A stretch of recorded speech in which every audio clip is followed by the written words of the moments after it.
The quiet, pristine neighborhood of Glendale Oaks, nestled in the heart of Northern California, awoke to a tragedy that no one could have anticipated. It was the kind of suburb where people prided themselves on their well-manicured lawns and waved cheerfully to their neighbors. Yet on this seemingly ordinary morning, a cloud of dread loomed over one particular home, the Montgomery residence. Celeste Montgomery, a striking 23-year-old art student, returned home just after dawn. She was exhausted after a late night with her best friend, hoping to recharge from the relentless pressures of her studies and an unsettling weight she couldn't quite shake. As she climbed the steps to her family's front door, her fingers grazing the cool, polished wood, she noticed something unusual. The door was slightly ajar, a small detail, but one that immediately set her on edge. Her mother, Susan, was meticulous about security, down to checking every window lock before bed. For the door to be open, even by a fraction, was a rare oversight. Celeste hesitated, an uneasy knot forming in her stomach. She pushed the door open slowly, calling out, "Mom, are you here?" Her voice echoed down the empty hallway. There was no response, only a heavy, unsettling silence that seemed to swallow the sound whole. The house, her sanctuary, now felt foreign, even hostile, with an air of disorder that wasn't typical for her mother's perfectly organized home. A chair had been knocked over in the living room, papers were strewn across the hallway table, and the faint smell of something metallic drifted from the kitchen. Unease gave way to dread as Celeste moved down the hall, her senses sharpened by instinct. When she entered the kitchen, her eyes fixed on the floor, and her breath caught in her throat. There, sprawled on the cool tiles, lay her mother, Susan, her once vibrant face twisted in agony, frozen in a final terror-filled expression. Susan's eyes were open, staring into an unseen void, and the kitchen was a macabre tableau. Streaks of dark red marred the walls and cabinets. A broken wine bottle lay shattered on the floor, and a single bloody handprint was smeared across the countertop. Celeste's legs weakened, her hand covering her mouth as her mind scrambled to grasp the scene before her. The air was thick,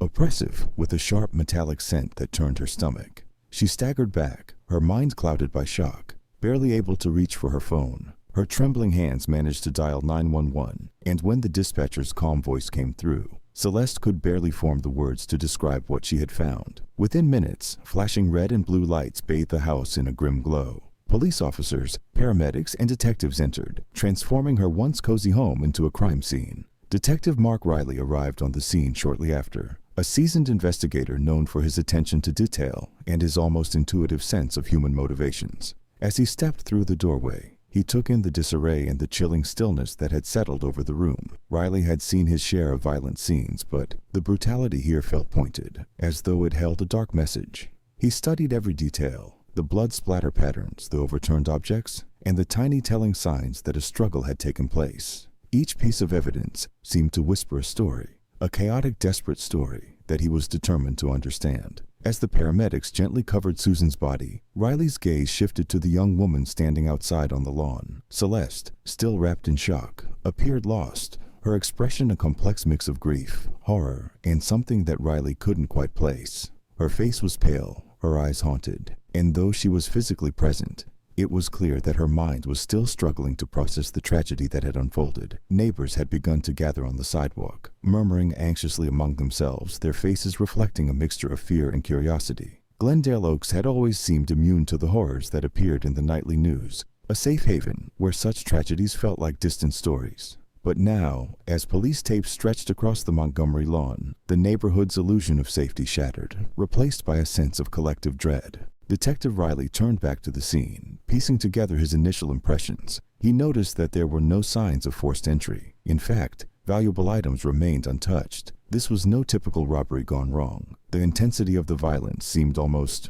personal. He found himself wondering who could have harbored such rage. Moving carefully through the room, he observed a jagged shard of glass embedded in the floor near Susan's body, suggesting that she had either fallen or been thrown into the glass cabinet. Then his eyes fell on the single shallow cut on her wrist, a small deliberate wound that seemed strangely out of place in the chaotic violence of the attack. It was a haunting detail, as though someone had wanted her suffering to last just a little longer. Riley stepped outside, where another officer was taking statements. Bill Montgomery, Susan's husband, had just arrived, his face a mix of shock and a carefully composed grief that struck Riley as odd. Bill claimed he had been at the gym that morning, a regular part of his routine, but his return time matched uncomfortably well with the estimated window of his wife's death. Riley noted the strained silence between Bill and Celeste. She avoided looking at her stepfather, keeping her gaze fixed on the ground. Riley sensed an unspoken tension, a guilt, a distance, that hinted at more than the initial shock of loss. There was something deeper here, something lurking just beneath the surface. Back at the station, Riley would later begin to piece together a troubling portrait of the Montgomery family. As he sifted through background checks and conducted interviews, hints of darker motivations began to emerge. This was only the beginning of an investigation that would draw Riley down a path of secrets, lies, and hidden resentments, each layer more disturbing than the last. Glendale Oaks would never be the same, and for Celeste, this day marked the start of an unraveling, a descent into the shadows of her family's darkest secrets. The days following Susan Montgomery's murder weighed heavily on Glendale Oaks, casting a shadow over the community that had once felt untouchable. Neighbors exchanged quiet, anxious whispers, their routines disrupted, a shared unease binding them in silence. Behind closed doors, families locked their windows, checked their security systems, and wondered how well they truly knew the people living next door. For Detective Mark Riley, the investigation was only beginning, yet he could already sense the depth of the secrets lying beneath the Montgomery family's polished image. This wasn't just a random act of violence. This was personal. In his office, Riley combed through evidence gathered from the crime scene. The brutality of Susan's death gnawed at him. Her injuries had been inflicted with a level of violence that struck him as far more than a crime of convenience. There was a layer of intent, of unrestrained rage, embedded in every blow. No forced entry, no missing valuables. The initial clues pointed to someone who had a motive rooted in emotion, not greed. One thing was certain. This wasn't the work of a stranger. Riley began by interviewing Bill Montgomery. Bill was a composed man, with a stiff, almost mechanical calm. He repeated his story of being at the gym that morning, his routine alibi recited with an unnatural precision. But Riley noticed small cracks in his demeanor, a slight twitch in his jaw, the way his gaze faltered at the mention of Susan's injuries. To the trained eye, Bill's control seemed like a mask. After probing Bill with a series of strategic questions, Riley shifted his focus to Celeste. He had noticed an odd dynamic between father and daughter the day of the murder, a tension that lingered in the way Celeste avoided Bill's gaze, her shoulders stiffening whenever he was nearby. Riley wanted to know more. When Celeste entered the interrogation room, her appearance was fragile, her usual confidence replaced with visible tension. Riley began gently, asking about her relationship with her mother. Celeste hesitated, but eventually described a complicated love. Susan had been a devoted mother but had recently become distant, distracted by something she hadn't confided in anyone. Their relationship, once open and close, had become strained in the past year. Then, Riley asked about Bill. The shift in Celeste's demeanor was subtle, but unmistakable. Her posture stiffened, her eyes dropped to the table, and her voice took on a more measured tone, as if she were carefully weighing each word before she spoke. She acknowledged that Bill had been a supportive figure, especially during her mother's bouts of isolation and melancholy, but the description felt rehearsed, shallow, as though it barely scratched the surface of a far more tangled connection. Pressed further, Celeste admitted to something that made Riley's skin prickle. A relationship with Bill that went far beyond the typical boundaries of stepfather and stepdaughter. Her confession was laced with hesitation and shame, her voice trembling as she recounted late-night conversations that had evolved into something dangerously close, intimate, and deeply inappropriate. "It started so innocently," Celeste whispered, barely able to meet Riley's eyes. "He was always there for me, listening when I felt alone. And Mom, she was growing more suspicious, accusing me of things I hadn't done. I felt like he was the only one who understood." As she spoke, Riley felt the weight of the twisted dynamic between Celeste and Bill, a toxic relationship that had blurred boundaries and left a scar on the entire family. Celeste admitted that Susan had grown increasingly distrustful, her confrontations with Celeste filled with accusations of betrayal and bitterness. Each argument, Celeste said, had pushed her further into Bill's arms. In a dark twist, Riley learned that Susan had once even accused Celeste directly, cornering her with harsh words that neither could take back. Susan's jealousy and sense of betrayal had consumed her, filling the house with an air of constant tension, an emotional pressure cooker. But despite Celeste's attempts to explain her own confusion and guilt, Riley sensed that something crucial was missing, a hidden layer of resentment or hurt that had yet to surface. Riley knew that understanding the motives required more than just Celeste's confession of a sordid affair. This family had secrets rooted in betrayal, manipulation, and lies. That night, Riley received a call from the forensic team, and the findings were disturbing. The fingerprint lifted from the broken glass cabinet near Susan's body matched Bill's perfectly. It was a damning piece of evidence that connected him directly to the scene, but the most chilling discovery was the mark on Susan's wrist. A shallow, deliberate cut that seemed out of place, almost ceremonial. Someone had wanted her to suffer, not just physically, but psychologically. They had taken their time, perhaps savoring her fear. Riley replayed each piece of evidence in his mind, searching for connections. The gruesome details of the crime, the shattered glass, the handprint smeared across the countertop, suggested a calculated rage. Bill's obsession with Celeste, his disdain for Susan, the strange ritualistic detail of her wound, it all pointed toward a man who saw Susan as nothing more than an obstacle to his twisted desire. But was Celeste truly an innocent bystander? Back in the interrogation room, Riley confronted Celeste again, this time pressing her with the evidence from the scene. Celeste's demeanor shifted as Riley laid out the forensic details. Her face grew paler, her fingers twisting nervously in her lap. Riley could see her walls beginning to crack, her carefully crafted composure slipping away. "Celeste," he said, his tone soft or coaxing, "I need to know everything. If there's anything you've kept hidden, now is the time to tell me. We're not just talking about an affair. We're talking about your mother's murder." She met his gaze, her eyes filled with a mix of fear and guilt. For a moment, it seemed as though she might break down completely. Her lips parted, and for the first time, Riley saw raw honesty flicker across her face. I never thought it would come to this," she murmured, her voice barely above a whisper. "I thought he loved me in his own way, but I was wrong. He was obsessed, and I was trapped."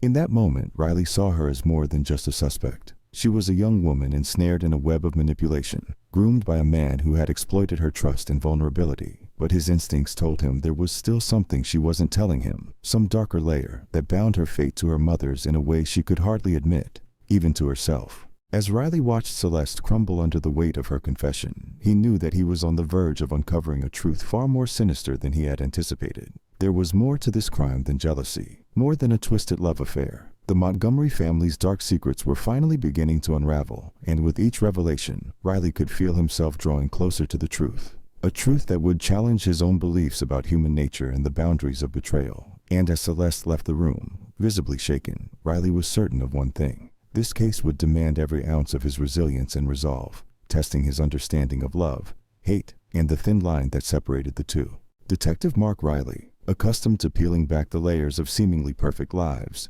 found himself increasingly disturbed by the Montgomery case. This wasn't just another crime of convenience or a tragic accident. The clues suggested something more deliberate, something darker that lay beneath the surface. Each new revelation painted the Montgomery family in a more twisted light, as if each member's role had entangled them in an ever-thickening web of secrets. Bill Montgomery's fingerprint, discovered at the scene, was damning evidence that placed him firmly under suspicion. Riley's instincts told him this story ran deeper than a conventional murder. As he delved further into the Montgomery family's history, combing through financial records, personal documents, and even correspondences, he uncovered details that unsettled him further. Bill had taken out a substantial life insurance policy on Susan just 6 months before her death. A sum too significant to ignore. The timing coincided with the period when tensions in the Montgomery household had reportedly reached their peak. A fact corroborated by Susan's friends and neighbors. The large insurance payout seemed planned, and this discovery set Riley's resolve even firmer. Bill was concealing something behind his polished composure, something that would lead Riley to the truth of what had transpired in the Montgomery home. When Riley brought Bill back for questioning, the man's calm exterior began to show cracks. Bill was well practiced in maintaining a stoic expression, yet Riley noticed the briefest flickers of uncertainty in his eyes. When confronted with the details of the insurance policy, Bill claimed it was for family security, insisting that Susan herself had agreed to it. But his explanation rang hollow. Riley knew that families planning for security didn't end up with one spouse lying dead on the kitchen floor. Though Bill tried to deflect attention by discussing the volatility of the world and a need for protection, Riley saw the small signs of discomfort. The clenching of Bill's jaw, the stiffness in his posture. Riley observed Bill's attempts to frame his marriage as tense yet manageable, but each word felt rehearsed, a narrative crafted to protect himself rather than reveal any genuine emotion. Beneath this mask, Riley sensed a deep resentment, possibly even anger, aimed not just at Susan, but at anyone who dared disrupt his self-made world. As Riley continued to probe, Bill's attitude shifted to a defensive stance. He denied outright any involvement in Susan's death, claiming he was at the gym at the time, but the fingerprint on the shattered glass suggested he'd been there during or around the time of the attack. And while he attempted to dismiss this evidence as coincidental or leftover from before, Riley knew that each piece was tightening a noose around Bill's neck. What disturbed Riley most, however, were the emerging details of Bill's relationship with Celeste. There was something deeply unnatural, even predatory, in the way he had sought closeness with his stepdaughter. Evidence suggested that he had played on Celeste's vulnerabilities, making her feel special, isolating her emotionally. The accusations of grooming were evident in the way Celeste described his attentions, always supportive, yet just a shade too close for comfort. Bill portrayed Celeste as complicated, implying that her youth and confusion were to blame. Riley saw this as deflection, a refusal to take responsibility for his actions. Bill's words painted himself as a misunderstood hero, one whose attempts to save Celeste from her mother's suspicions had merely been misinterpreted. In his mind, he was a victim of his wife's instability and possessiveness. But to Riley, these statements revealed an unnerving lack of accountability. Then, a background check revealed a disturbing detail. Bill had been the subject of multiple restraining orders from an ex-girlfriend, all dismissed due to lack of evidence. Yet they suggested a history of controlling behavior. The picture was becoming clearer. Bill was not merely a man frustrated by a failing marriage, but a person who needed dominance, who saw people close to him as objects of control rather than individuals. After leaving Bill, Riley returned to review the evidence in his office, and his thoughts returned to Celeste. Her initial statements had hinted at the trauma she'd suffered, but Riley suspected there was more. Her role in this tragedy, though complicated, was not purely that of a victim. Perhaps unwittingly, she had been caught up in Bill's world of manipulation and lies. Riley decided to press her further. When he brought her in again, he saw an immediate change in her demeanor. Celeste's composure had weakened. Her posture was tense, her face etched with exhaustion. As Riley explained the evidence they had, particularly the timeline of the insurance policy and her statements about Bill's behavior, Celeste seemed to deflate, as if the weight of her secrets were bearing down on her. Celeste's eyes filled with tears as she began to confess in halting words. She acknowledged that Bill's attentions had once made her feel valued, special, even cherished. But with Susan's increasing suspicions, Celeste had felt caught in an impossible situation. Bill, she now realized, had exploited her loneliness, encouraging her to keep their relationship secret, framing his possessive behavior as protection. Celeste described the manipulation in pieces, as though it were difficult for her to reconcile these moments with her own emotions. As she spoke, Riley felt a sense of vindication, but also sadness. Celeste's revelations highlighted the dangerous allure of Bill's influence, a man who had warped a young woman's need for trust and family into a twisted reflection of affection. She admitted she had seen flashes of anger in Bill, moments when his patience with Susan transformed into barely concealed contempt. These instances had unnerved her, though she hadn't understood the extent of his rage until now. As Riley pressed her for anything that might connect Bill directly to the crime, Celeste hesitated, her face conflicted. After a long silence, she revealed the existence of a notebook Bill kept in his study. He'd told her it was a place to clear his mind after arguments with Susan, but now she suspected it held more, a window into his intentions, perhaps even his motives. This notebook was the breakthrough Riley had been waiting for. It could contain the very evidence he needed to solidify Bill's guilt, the confessions, the anger, the meticulous record of Bill's thoughts in his own hand. It was all potentially documented within those pages. As he left the station that night, Riley's mind raced with possibilities. Celeste's admission brought him closer to uncovering the full extent of Bill's plan, yet it also revealed the true tragedy at the heart of the Montgomery family. For Celeste, this would be the beginning of a painful journey to reclaim her sense of self from the scars left by Bill's manipulation. In Riley's mind, this case was no longer simply about solving a murder. It was about dismantling the web of control and betrayal that had taken root in a family, unraveling the sinister motivations that had driven Bill to treat the people around him as tools for his own desires. He felt a quiet, somber determination as he prepared to examine Bill's notebook, knowing that it might contain the final horrific confirmation of everything he had suspected. Detective Mark Riley arrived at the Montgomery home early the next morning, notebook in hand, his mind fixed on retrieving the evidence that might finally unmask Bill's true intentions. Celeste's revelation of the hidden notebook had given him new resolve. If this notebook contained even a fraction of what he suspected, it would not only clarify Bill's motives, but could serve as the final piece of evidence in the unfolding horror of Susan's death. The Montgomery home stood silent, the air thick with an eerie tension that lingered in every corner. Even in the morning light, the place felt shadowed. the walls and furniture tainted by the events that had taken place within them. Riley could almost sense the weight of secrets pressing down, as if the house itself had borne witness to every argument, every betrayal, and every hidden moment that had led to Susan's murder. In Bill's study, Riley located the notebook almost immediately. It lay in the bottom drawer of his desk, beneath layers of documents and personal items, as though Bill had wanted to conceal it, but not too deeply, perhaps a testament to his arrogance, or a slip born of carelessness. The leather-bound book felt heavy in Riley's hands, the pages thick and slightly worn, each entry written in a neat, controlled script that betrayed none of the inner chaos Riley suspected lay beneath the surface. Riley opened the notebook, scanning the entries one by one. At first, the pages appeared benign, filled with brief accounts of Bill's day-to-day activities, lists of meetings, and musings on family matters. But as Riley turned the pages, the tone shifted. Frustrations with Susan began to emerge.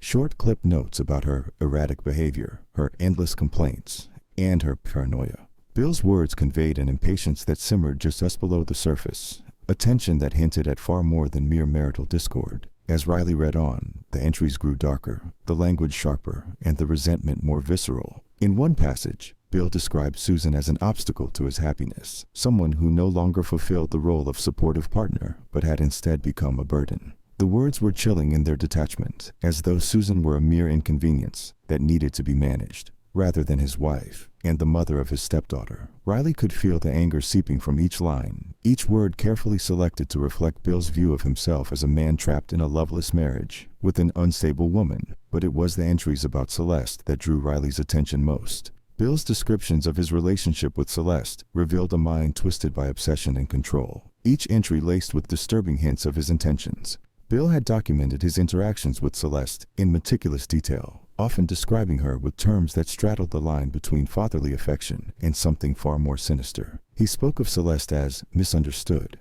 sensitive, and in need of guidance. Bill cast himself as her protector, the only person who could understand her true potential.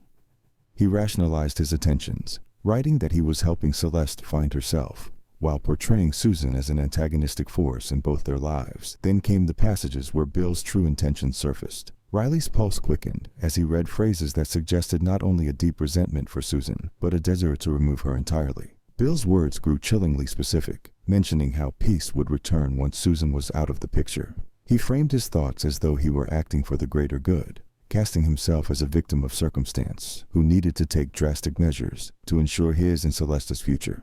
In the final entries leading up to the night of Susan's death, Bill's tone took on a calculated calm. There was no remorse, no hesitation, only the careful language of a man justifying his actions to himself, convincing himself that he had no other choice. Riley recognized this as a form of self-delusion, the words of a man who had constructed a warped narrative to erase any guilt or doubt. Riley closed the notebook, feeling a wave of revulsion. The pages held the confessions of a man who had meticulously rationalized the destruction of his own family, casting his actions in the light of liberation. There was no question in Riley's mind now. Bill had planned Susan's murder, fueled by a twisted love for Celeste and an insatiable need for control. Returning to the station, Riley took the notebook directly to his team, instructing them to process it as evidence. As they examined the entries, Riley considered the next steps carefully. A notebook this damning would allow him to secure a warrant for Bill's arrest, and he was determined to act swiftly. Bill was dangerous, not only for his capacity for violence, but for the psychological manipulation he had inflicted on Celeste, a young woman who had been entangled in his web of control and lies. But there was one last thing that nagged at Riley: the shallow wound on Susan's wrist. Forensic analysis had confirmed it was inflicted deliberately, but it didn't match the pattern of the blunt force trauma that caused her death. Riley suspected this detail might point to something even darker in Bill's psyche, a desire to prolong her suffering, to inflict psychological as well as physical pain. With the notebook in hand, Riley prepared to confront Bill one final time. The evidence was irrefutable, and yet Riley knew that Bill would try to twist the narrative, to justify his actions as those of a wronged man. But Riley had no intention of letting him manipulate his way out of this. As Riley observed Bill in the interrogation room, he saw a man whose composure was beginning to fracture. The dark circles under his eyes, the rigid posture, the barely concealed tension, they all spoke to a man whose carefully constructed image was crumbling. Riley laid the notebook on the table between them, watching Bill's reaction as he opened it to the most incriminating entries. Bill's expression darkened as he realized the extent of his exposure. His attempts to feign innocence were abandoned, replaced by a simmering resentment.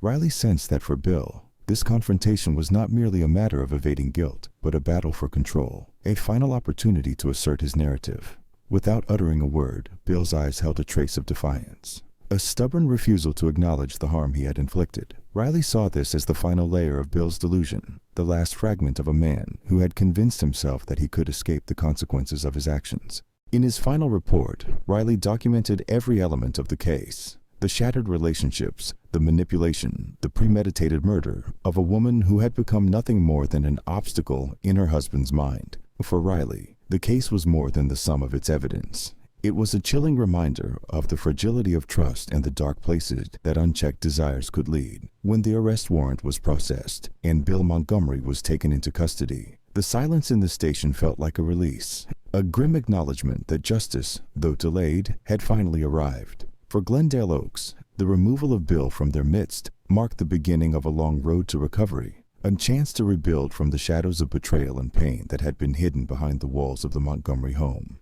In the days that followed, Riley reflected on the case, on the damage left behind not only by Bill's actions, but by the culture of secrecy that had allowed his manipulation to thrive. For Celeste, the process of healing would be long and fraught with the weight of her own entanglement in Bill's deception. She had been a pawn in his game, yet Riley believed she possessed a resilience that would carry her beyond the scars of her past. For Riley himself, the case served as a stark reminder of human complexity, the fine line between affection and obsession, control and love, guilt and self-delusion. As he filed the final report and closed the case, he knew that the lessons of the Montgomery tragedy would linger with him, a reminder of the shadows that could lurk in the most unsuspecting of places.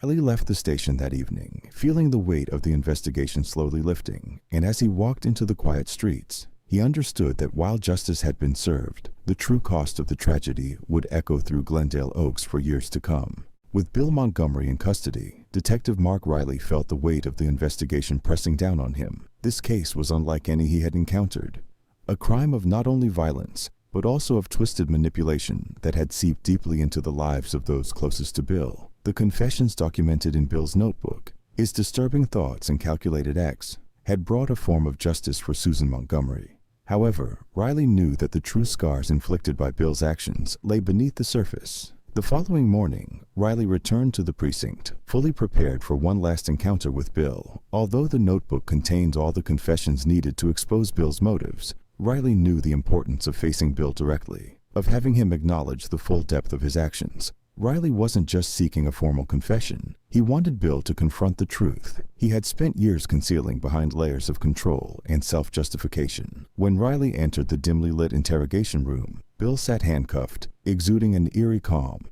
Gone was the respectable mask he once wore. In its place sat a man whose gaze seemed hollow, as though the reality of his deeds had finally started to sink in. Riley placed the notebook on the table, flipping it open to the most incriminating entries, his focus unwavering as he surveyed Bill's face. Riley studied Bill's expression as he absorbed the pages, his once composed face now tense, his carefully crafted control beginning to erode. The true weight of the notebook, with its detailed rationalizations and methodical justifications, exposed the cold detachment with which Bill had plotted his actions. He had rewritten his own reality to suit his desires, a version of events that allowed him to view his wife not as a partner, but as an obstacle to be removed. As Riley observed him, he could see the man unraveling, stripped of the narratives he had used to excuse his choices. The notebook's entries laid bare a twisted pattern.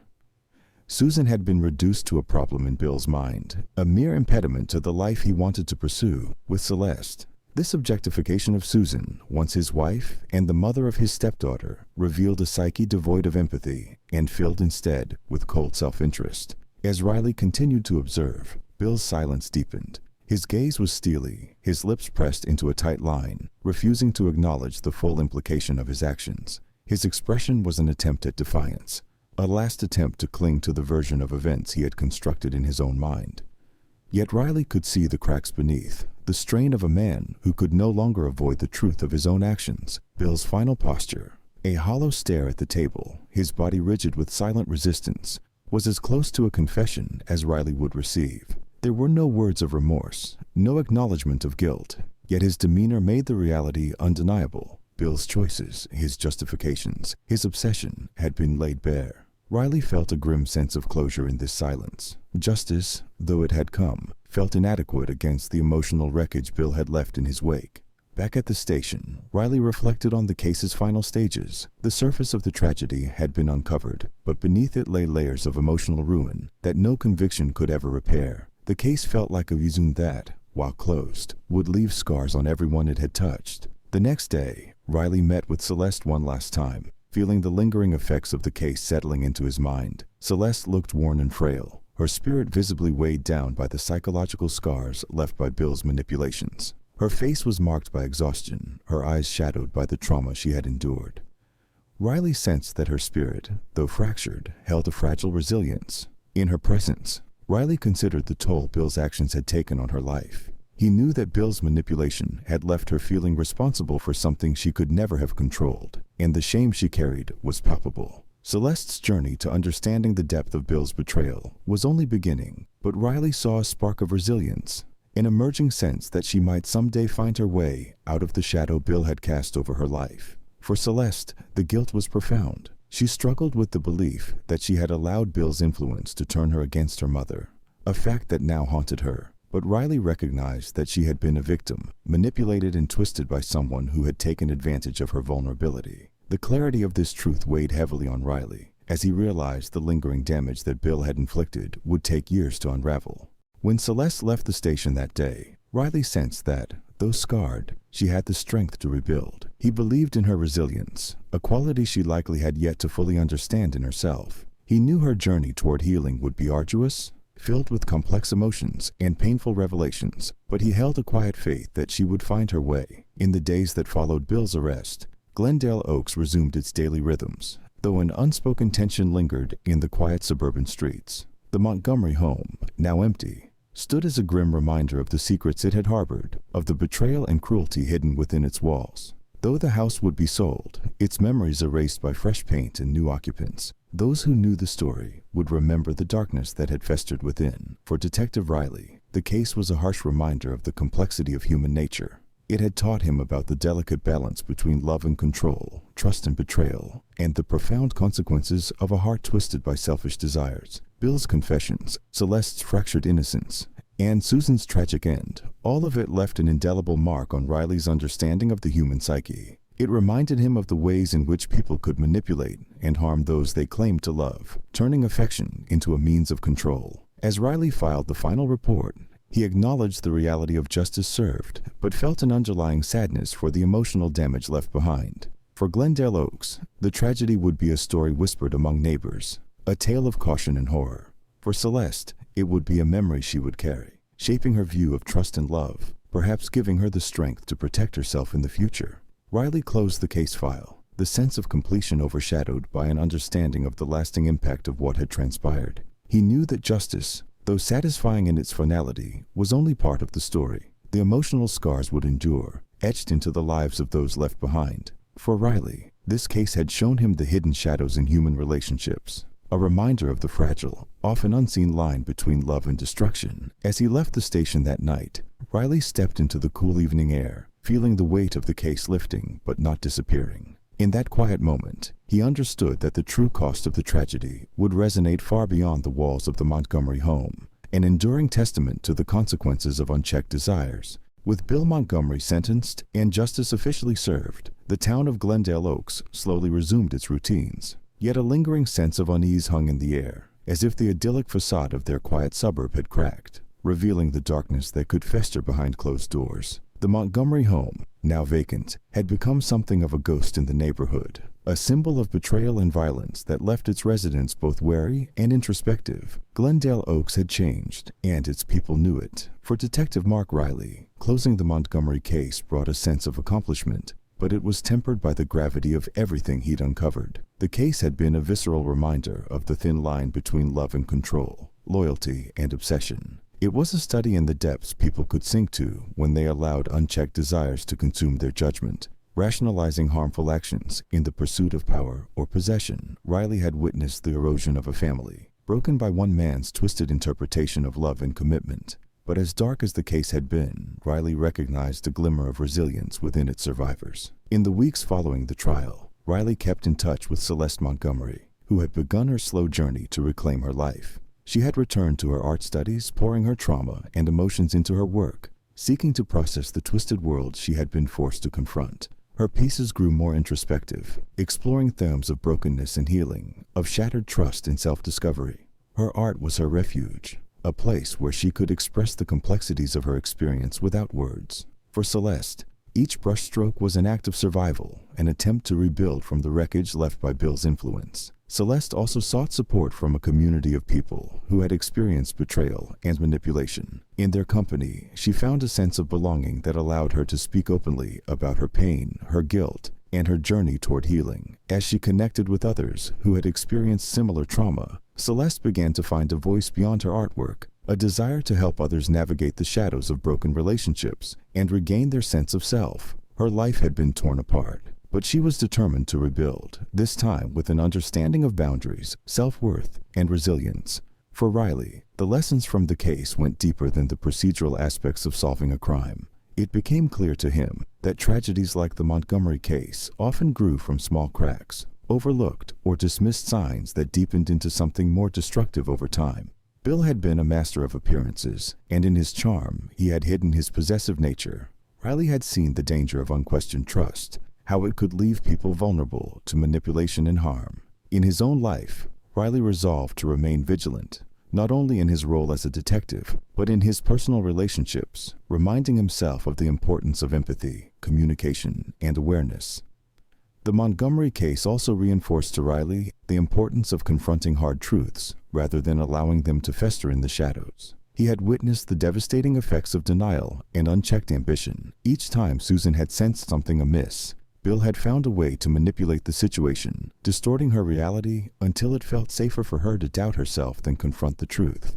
Riley knew that everyone in Glendale Oaks, perhaps everyone everywhere, held their own set of secrets and struggles. But he also believed that facing these realities, however painful, was essential to maintaining healthy relationships and a sense of inner peace. As Glendale Oaks adjusted to life in the aftermath of the tragedy, the neighborhood grew quieter, more reflective. For some, the events of the Montgomery case became a distant, uncomfortable memory, a whispered story passed down as a cautionary tale. But for others, it marked a fundamental shift in perspective, a reminder of the importance of empathy, understanding, and honesty in their daily lives. The case served as a collective lesson, prompting those in the town to recognize the importance of boundaries, communication, and the courage to face difficult truths before they grew too large to control. Months after closing the case, Riley returned to Glendale Oaks one last time.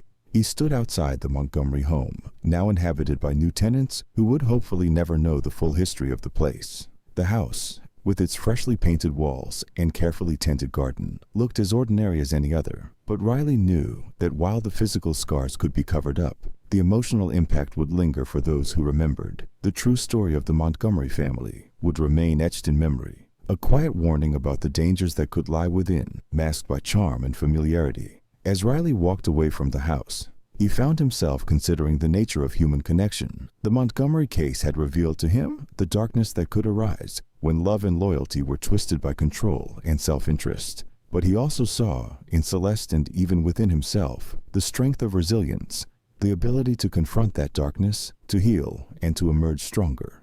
It was a reminder that while love could be perverted by selfish desires, it could also be a source of incredible strength, a force that, when grounded in empathy and respect, could rebuild what had been broken. In the end, the Montgomery case left behind a legacy of both warning and hope. For those who survived, it was a testament to the endurance of the human spirit, a reminder that even in the face of betrayal, people could find the strength to reclaim their lives, to rewrite their stories on their own terms. And for Riley, it was a call to remain vigilant, to never underestimate the complexities of the human heart. As he left Glendale Oaks behind, Detective Mark Riley felt a sense of closure, not only for the case but for the lessons it had imparted. He understood now, more than ever, the importance of self-awareness, compassion, and the courage to confront the shadows within. And as he returned to his own life, he carried these lessons with him, a quiet promise to uphold the integrity and empathy that defined his work as a detective and as a man. The story has been edited to ensure personal privacy and security regarding names and locations. Thanks for watching. If you liked the video, don't forget to subscribe to see the latest and most thrilling family crime stories.